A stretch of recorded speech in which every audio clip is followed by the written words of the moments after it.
The sun was hot over the underbridge in Lagos. Andrew Jacobs stood outside a restaurant with a single crumpled dollar in his hand. His shirt was torn at the collar. His beard was rough. His eyes, once bright and steady, now looked like a storm with no sky. He took a breath and then he walked inside. People stared for a second and looked away. Andrew kept his head down. He stepped to the counter and held up the dollar with a shaking hand. "Please," he said softly.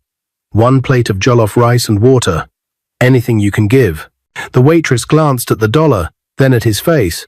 "Hold on," she said, moving away. Andrew's heart sank. He knew this feeling.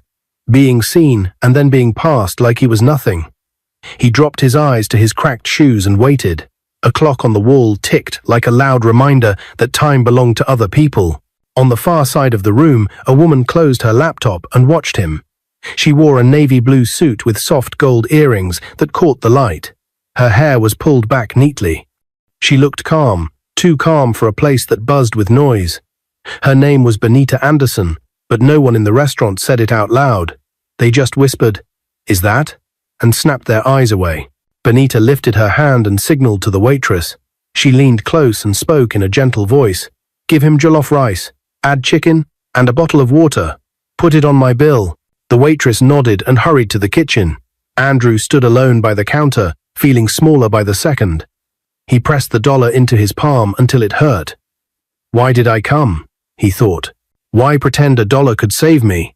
Then the waitress returned with a warm takeaway pack and a cold bottle of water. She set them down gently and smiled. "Keep your dollar," she said. "Someone already paid for you." She pointed to the quiet woman by the window. Andrew stared. The kindness hit him like a wave after a long drought. He picked up the food, then slowly walked toward the window table. "Thank you, Ma," he whispered, voice tight. "God bless you." Benita stood and nodded. "Eat first," she said. "Then we'll talk." Andrew stepped outside, found a wooden bench in the shade, and opened the container. The smell of hot rice and fried chicken floated into his face. He closed his eyes, pressed his lips together, and a tear fell into the steam. He ate slowly at first, then faster, like someone afraid the plate would vanish. A few minutes later, footsteps stopped beside him. Benita stood there with the sun glowing behind her, as if the light had followed her outside. "May I sit?" she asked. He wiped his eyes with the back of his hand and nodded. She sat, close enough to show care, far enough to show respect. "What happened?" she asked softly. "How did you become homeless?" Andrew looked at the road, at the people moving like they had purpose. He swallowed. "My name is Andrew Jacobs," he said. "I used to be a bank manager. 3 years ago, my wife and our twin girls died in an accident. After that, I couldn't think right. I missed meetings. I made mistakes. They fired me. Bills piled up. The landlord seized my things. I ended up here under the bridge." His voice broke on the last word. He stared at the empty space in front of him, as if he could still see the tiny shoes of his daughters, the soft hand of his wife. His shoulders shook once, twice. He took a breath that hurt. Benita listened, with both hands clasped, her eyes bright. "I'm sorry," she said. "I know pain that takes your breath away. Years ago, my husband ran off with my inheritance, $10 million. I lost a baby from the stress. I thought my life was over. But I rebuilt. I started Bentech with nothing but a stubborn heart and a second-hand laptop." Andrew turned to her, surprised. You built Bentech?" She nodded. The word carried weight. Everyone in Lagos knew the name. A company worth $1 billion. A company people dreamed of working for. A company that felt a galaxy away from the wooden bench they shared. "I believe in second chances," she said. "And I think yours is right here, Andrew." He blinked. "Mine?" Benita smiled. "Yes, eat the rest, then you're coming with me."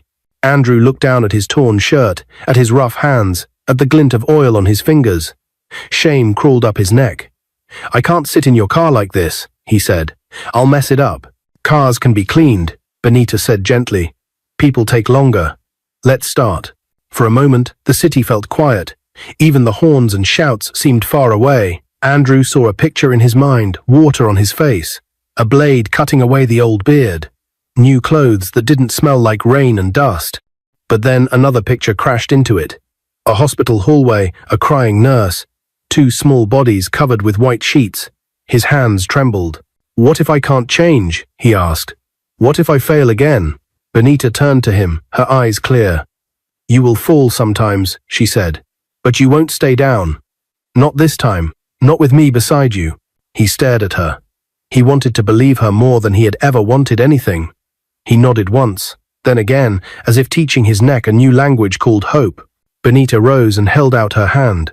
Andrew stood slowly. His legs felt weak, but his heart felt awake. She led him toward a sleek black SUV parked by the curb. People watched as the homeless man and the billionaire single mom walked side by side. Benita opened the back door. "First stop, a proper haircut," she said with a soft laugh. "Second stop, new clothes. Third stop, well, we'll see." Andrew looked at the open door and then at the restaurant. He could still feel the dollar in his pocket, hot and small and useless.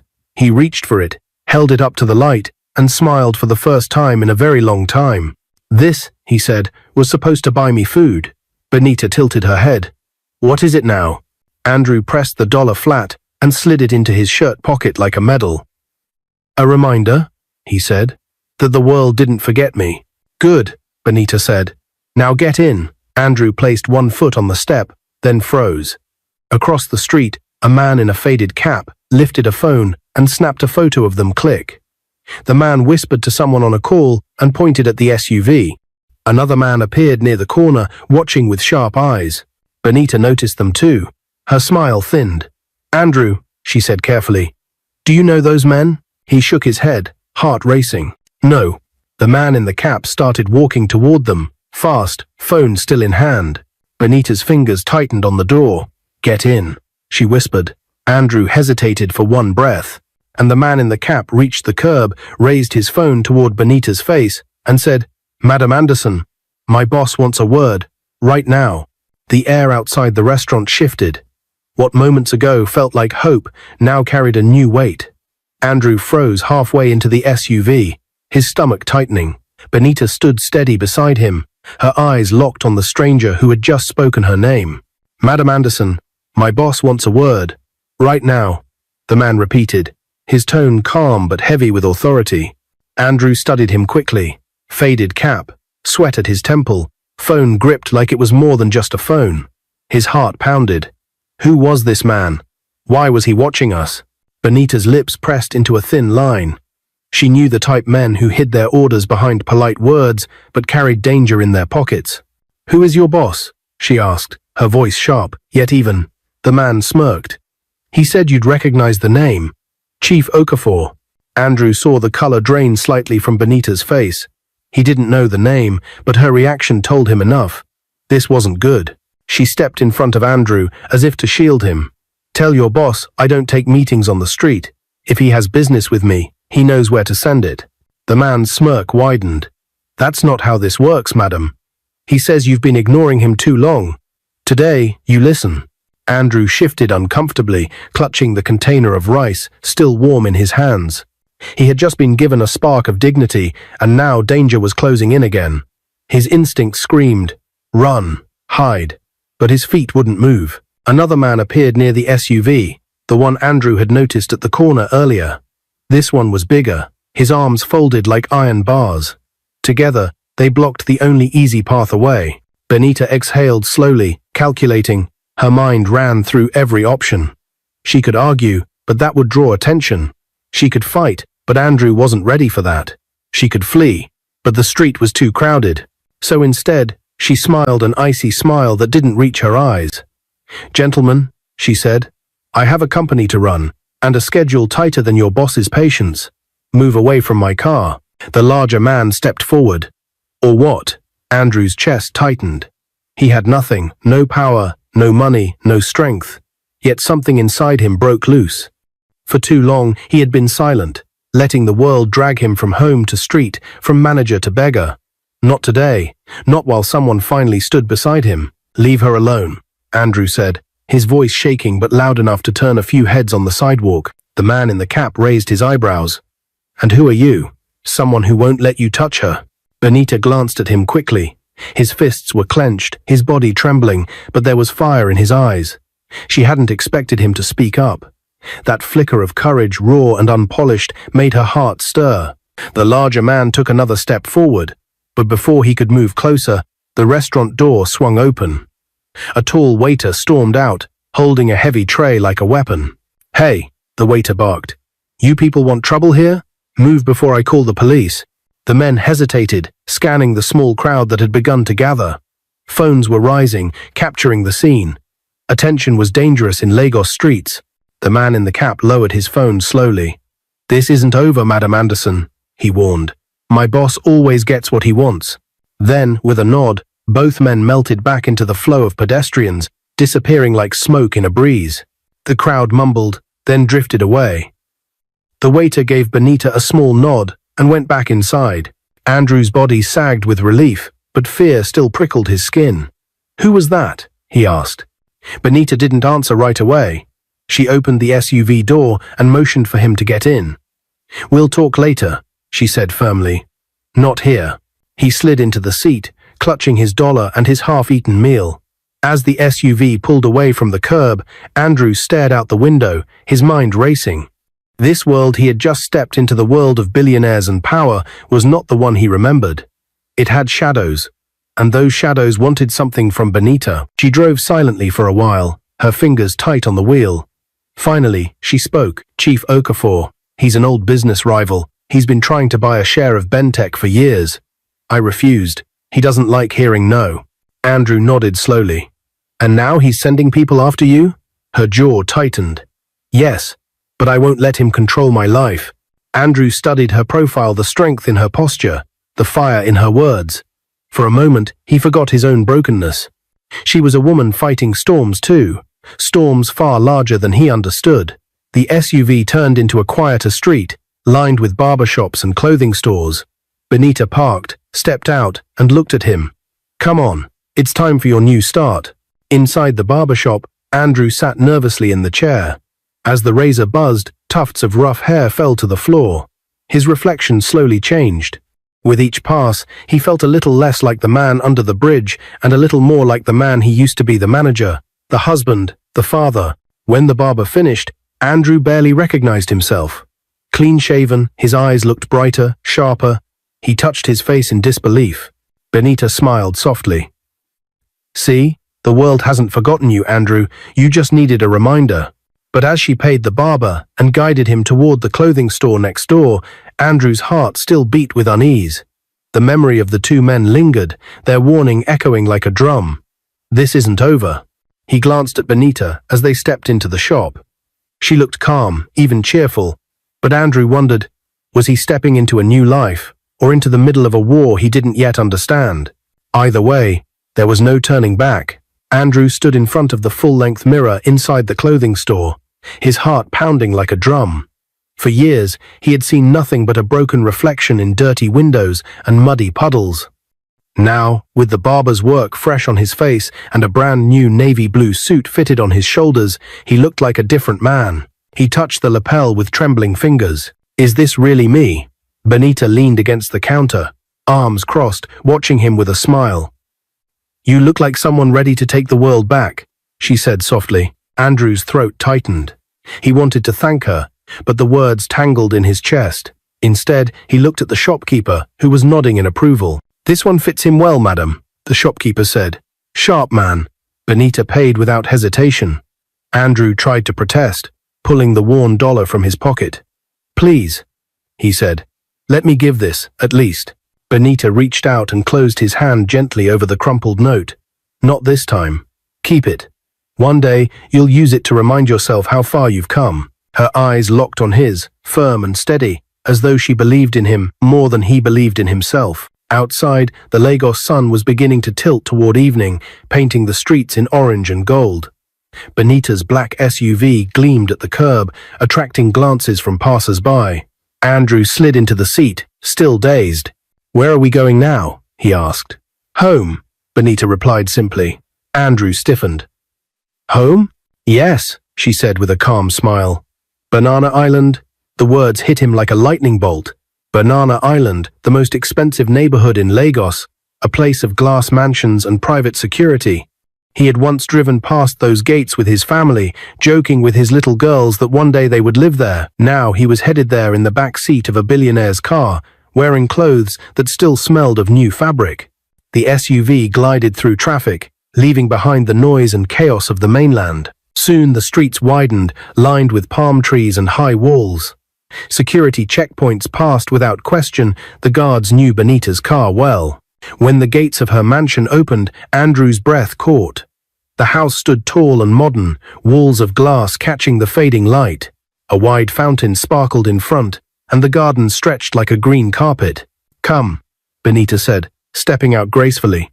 "This is your fresh start." Andrew followed slowly, his shoes clicking on marble tiles. Inside, the house glowed with soft lights, the air cool and scented with jasmine. Chandeliers hung above, and expensive paintings lined the walls. Everything felt like another planet. He set down the small bag of clothes the shop had given him and stood frozen. "Madam, I don't belong here," he whispered. Benita turned sharply. "Don't ever say that again. You belong where life gives you a chance. And right now, life is giving you one through me. You hear?" Her tone was fierce, almost motherly, and Andrew nodded quickly. She softened. "Good. Tomorrow, you'll come with me to Bentec. We'll see where you fit in." The mention of her company made Andrew's stomach twist with both excitement and fear. He hadn't worked in years. Could he handle it? Would he fail again? Benita seemed to sense his doubt. She stepped closer. "You're a banker, aren't you? Numbers don't forget people who respect them. I need that kind of discipline in my company." Andrew blinked back tears. For the first time since losing his family, someone believed in his skills, not just in his pity story. That night, Benita's chef prepared dinner, pepper soup, rice, and fried plantain. Andrew ate quietly, overwhelmed by the comfort of real food in a dining room where silverware gleamed. He kept glancing at Benita across the table. She ate with calm grace, her eyes thoughtful, as if she too was carrying ghosts she didn't speak of. After dinner, she invited him to the balcony. The Lagos skyline stretched beyond the water, lights twinkling like stars. Andrew leaned on the railing, breathing deeply. For once, he didn't smell dust and gutter water. He smelled sea breeze.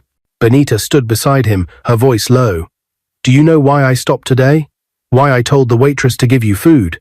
Andrew turned, shaking his head. "Because you reminded me of myself years ago," she said. "Lost, angry, alone, but still alive. And if you're alive, there's hope." The words hit him deep. He gripped the railing to steady himself. "I don't know how to thank you," he whispered. Benita looked at him, her eyes glistening. "Don't thank me, prove me right. Start again." For a long moment, silence hung between them. The city lights shimmered, and Andrew felt something shift inside him. But before he could speak, Benita's phone buzzed on the table behind her. She frowned, picked it up, and read the message. Her face darkened instantly. Andrew asked nervously, "Is something wrong?" Benita turned the screen to him. It was a photo, him and Benita at the restaurant earlier that day, walking toward the SUV. Beneath it were the words, "You can hide him in your mansion, but you can't hide from us." Oh, Andrew's blood ran cold. His mind replayed the faces of the two men from earlier, the warning, the smirk. Benita locked her jaw, shutting off the phone. "It's Okafor," she muttered. "He's not backing off." Andrew felt his chest tighten. He had only just stepped into a new life, and already the shadows were reaching for him again. Benita walked back to the railing, her expression hard. "Tomorrow we start at Bentec. But Andrew," she looked him dead in the eye. "Be ready. This is bigger than both of us." Andrew swallowed hard. The night breeze brushed his skin, but his body was hot with fear. His second chance had come, but it came with enemies watching from the dark, and he had no idea what they would do next. Morning broke over Banana Island with a golden glow. The sea breeze swept gently through the open balcony, carrying the sound of distant waves. Andrew stood by the window of the guest room, adjusting the navy blue suit Benita had bought for him. His hands shook slightly as he tightened the knot of his new tie. For years, he had woken up on cold concrete, shivering under torn cardboard, the noise of Danfo buses, his only alarm clock. Now, he stood inside a billionaire's mansion, staring at his own reflection in a spotless mirror. He barely recognized himself, but behind the sharp suit and clean shave, his heart still thudded with fear. The memory of the threatening message haunted him. He had stepped into a new life, but danger was already waiting at the door. Ready? Benita's voice broke his thoughts. She stood at the doorway in a fitted grey skirt suit, elegance wrapped around her like armor. Andrew nodded. Yes, Ma. She gave a small smile. Don't call me Ma in the office. Just Benita. He hesitated. Yes, Benita. Her smile widened for a moment. Good, let's go. The ride to Bentech headquarters was smooth, though Andrew's palms stayed damp. He pressed them against his knees, staring out at the bustling city. When the SUV pulled up before a tall glass tower that seemed to touch the clouds, his breath caught. Bentech. The name glittered on the building in bold silver letters. People in crisp suits streamed in and out, holding laptops, talking into phones, looking like they belonged to a world Andrew once lost. As he stepped out beside Benita, eyes turned. Some employees whispered, recognizing their CEO. Others stared curiously at the unfamiliar man walking next to her. Andrew's stomach knotted tighter. Inside, the lobby gleamed with marble floors and giant LED screens flashing the latest company updates. Receptionists greeted Benita with bright smiles, but their eyes flicked toward Andrew, questioning. Benita didn't explain. She walked straight to the elevators and gestured for Andrew to follow. The ride up was silent, except for the soft hum of the lift. Andrew swallowed hard, clutching his folder of documents. Benita had given him papers that would place him in the accounts department. When the doors opened, a rush of cool air greeted them. The accounts floor was large, with rows of desks, computers, and staff tapping quickly on keyboards.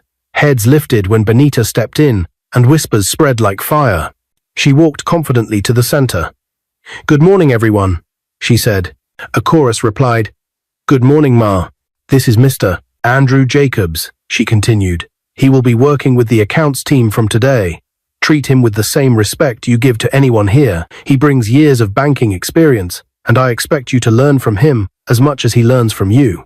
Andrew felt dozens of eyes on him. Some looked curious, some doubtful. A few narrowed, already judging. His chest tightened, but he forced himself to smile and nod. Benita placed a hand on his shoulder. "Make me proud," she whispered before leaving the floor. The manager of the department, a tall man with glasses named Mr. Balogun, stepped forward. He shook Andrew's hand politely, but with an air of caution. "Welcome, Mr. Jacobs. Let's see how you handle today's reports." Andrew was guided to a desk with a computer already set up. He sat down, inhaled deeply, and began reviewing numbers on the screen. At first, the figures blurred. His hands trembled over the keyboard. Memories of his breakdown at the bank flooded back, missed reports, angry clients, the shame of failure. What if I can't do this? But then he remembered Benita's words on the balcony. Numbers don't forget people who respect them. He straightened his back, adjusted his glasses, and dove in. Slowly, the patterns began to make sense again. Debits, credits, balances, his old language. His fingers grew steadier. Within an hour, he had flagged errors in a report that the junior staff had missed. Balogun looked over his shoulder, eyebrows lifting. "Good catch," he said reluctantly. "You still have sharp eyes." Whispers spread again, this time tinged with respect. By lunch break, Andrew had not only reviewed several files, but also given useful corrections. A few staff members approached him with cautious smiles. "You really used to be a bank manager?" one asked. "Yes," Andrew said quietly. "Until life happened." They nodded, sensing there was more he wasn't ready to share. At the end of the day, Benita returned to fetch him. She walked the accounts floor, scanning the room with sharp eyes. When she reached Andrew's desk, Balogun spoke up. "He did well," the manager admitted. "Spotted errors in 3 reports. Sharp mind." Benita's eyes softened with pride. "I knew it." She turned to Andrew. "Come, let's go." As they left, Andrew felt lighter, almost proud. He had survived the first test, but his relief didn't last. When they reached the SUV, the driver handed Benita a folded note that had been left on the windshield. She opened it, her face darkening. Andrew leaned closer and read the words written in bold red ink. "This is your last warning. Stay away from him, or you'll regret it. Oh." Benita crushed the note in her fist. fury flashing in her eyes. "Cowards," she muttered. Andrew's stomach sank. "They're after me, aren't they?" Benita shook her head. "No, they're after me. You're just the excuse." He stared at her, torn between fear and guilt. "Maybe I shouldn't stay here. Maybe I'm bringing trouble." "Stop." Benita cut him off sharply. "Don't ever say that. You are not the problem. They are. And if they think they can scare me into giving up, they've chosen the wrong woman."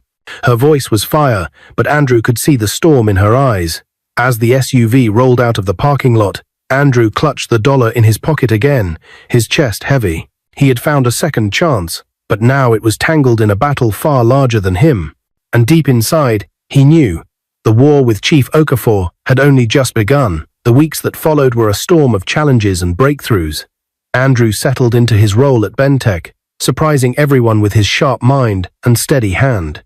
Reports that used to take a full team of accountants, Andrew handled with a calm ease. Mistakes were reduced, systems were improved, and soon, even the toughest employees in the accounts department began to respect him. But it wasn't only the office where change was happening. At night, when the mansion was quiet and Lagos shimmered with city lights, Andrew and Benita would sit on the wide balcony overlooking the water. There, they talked not just about numbers and company growth, but about their scars, their fears, and their dreams. Andrew shared stories of his wife and twin girls, the way his daughters would argue over who got to hold the bigger teddy bear, the way his wife hummed a hymn whenever she cooked jollof rice. His voice would break, but Benita listened, never rushing him, never judging. And Benita, in turn, spoke of betrayal, the pain of watching her husband vanish with her inheritance, the crushing grief of losing her unborn child, the nights she slept on the floor of a tiny apartment with nothing but determination to keep her alive. Those talks grew longer, their silences more comfortable. Slowly, without planning it, their hearts began to reach for each other. One evening, after a long day at work, Benita came home to find Andrew in the kitchen, awkwardly trying to cook fried plantain. The pan hissed loudly as oil splattered. "You'll burn down my house," she teased, leaning against the doorway. Andrew chuckled nervously. "I wanted to thank you with food, but I think the plantain is winning." Benita laughed, a sound so warm it filled the room. She took the spatula from his hand and showed him how to flip the slices properly. Their fingers brushed, and for a brief second, both froze. Their eyes met, and neither pulled away. That night, they didn't talk about pain. They talked about possibility. And something shifted. Weeks turned into months. The threats from Chief Okafor lingered like dark clouds. But Bentech stood firm. With Andrew by her side, Benita grew even more determined, and her employees noticed the quiet strength he brought to the company. One night, under the glow of chandeliers during a corporate dinner, Benita looked at Andrew longer than she should have, and Andrew, heart-pounding, realized the truth. He was falling in love with the woman who had given him a second chance. It happened on a rainy night. They sat on the balcony, watching droplets race down the glass railing.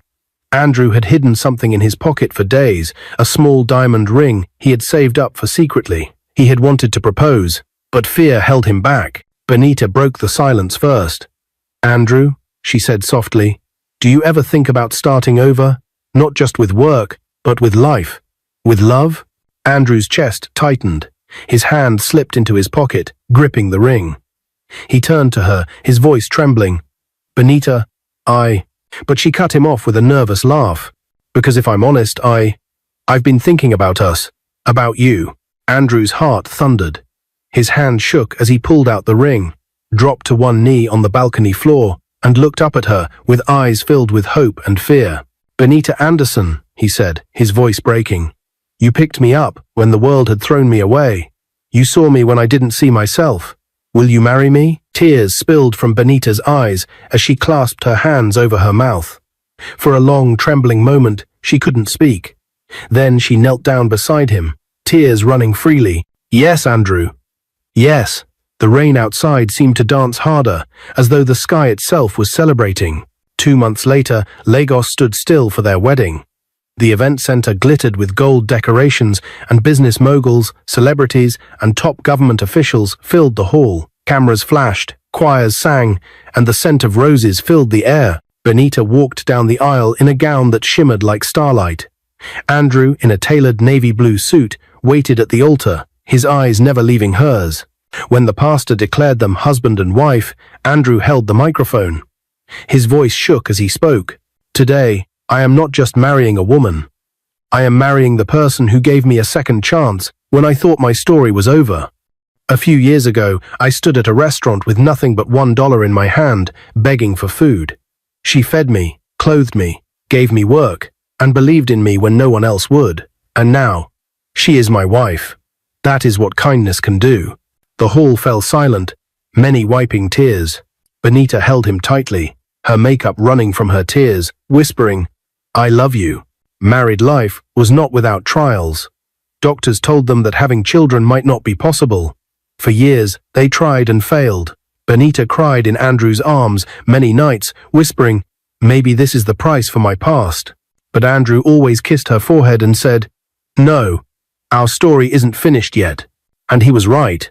5 years after their wedding, on a bright morning, Benita placed his hand gently on her belly, tears in her eyes. "Andrew," she whispered, "I'm pregnant." He froze, then dropped to his knees, kissing her stomach as tears streamed down his face. Months later, they welcomed a baby girl. They named her Amara, meaning grace. When Andrew held her tiny body in his arms for the first time, his heart broke open with joy. His voice cracked as he whispered, "I thought I had lost everything, but because of one act of kindness, I found a wife, a family, a future. And now, this." Benita leaned against him, watching their daughter. "See, Andrew, I told you, there's still life after everything." And in that moment, under the warm glow of the hospital lights, Andrew knew the truth. Second chances weren't just possible. They were real. They had been written into his story. What is your view about this story? Where are you watching from? If you enjoyed this story, comment, share, and subscribe to our channel for more interesting stories.